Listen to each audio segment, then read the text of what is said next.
everybody, to the first episode of Balcony Chats. Today we're talking Alberta Independence and what exactly independence means for Alberta. And I wanted to do it this way to break it down for you in a very simple manner to make it a little bit easier to grasp and a little bit easier to understand. Now, we're going to start by talking about the last Canadian election.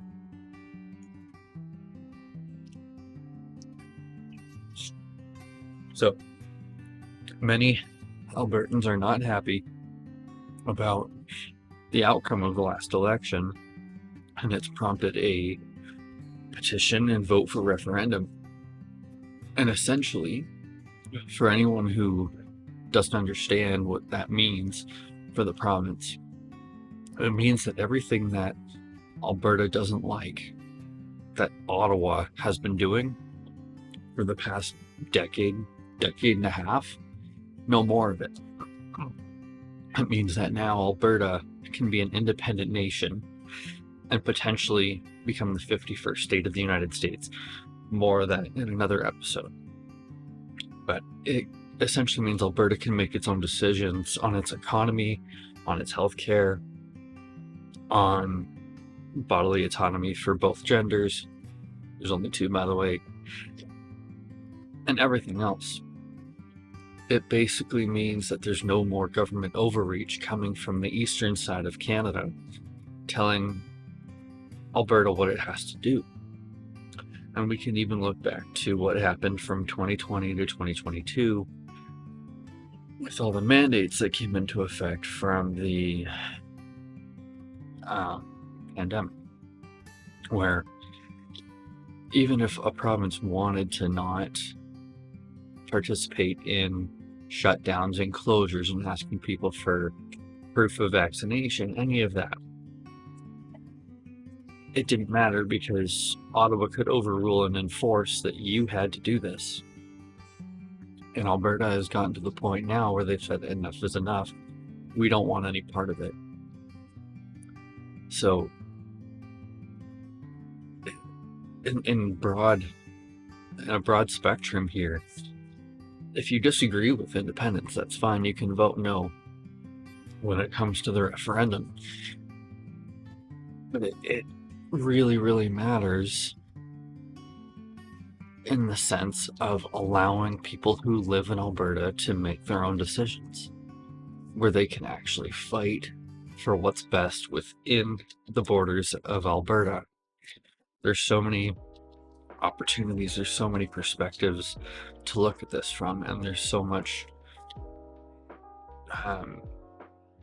prosperity to be had if we had control over our own grounds, over our own resources. And it's something that I think has been a long time coming. Many of you know that in 2023 I ran for this in the Alberta election. Now, we didn't win, obviously, but this could have been fast-tracked to happen 2 years ago had that happened. And that's exactly what we've wanted. That's exactly what we've been working for. So don't look at this as Alberta just leaving Canada, because there's much more to it than that. And I think it's going to happen in a pattern here, because I think Alberta is going to be the first to go, and then Saskatchewan is going to follow. And it's going to end up being that the majority of British Columbia probably will too. I personally would also like to see Manitoba go, because they have a lot of lithium resources that would be such a fantastic opportunity for them to take advantage of. You open up their resources and open up dialogue around using their lithium mines, and they'll be such a prosperous independent nation or even state. But yeah, like that's just the broad sense of what Alberta Independent means. It basically is more Alberta, less Ottawa, less government overreach, more decisions being made for Alberta, by Alberta, within the boundary of Alberta. Of course, I believe that would trigger a new election, because we would no longer be operating under the Canadian dollar, we'd be operating under US currency.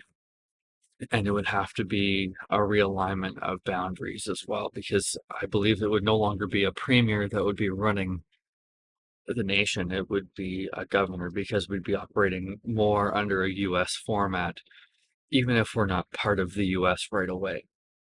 All right, well, that's all for today. I just wanted to come on and address the first part of this for you. Another episode will be coming out soon, episode 2, to break down another one of the issues Alberta faces and why this is so important. Have a good day, y'all.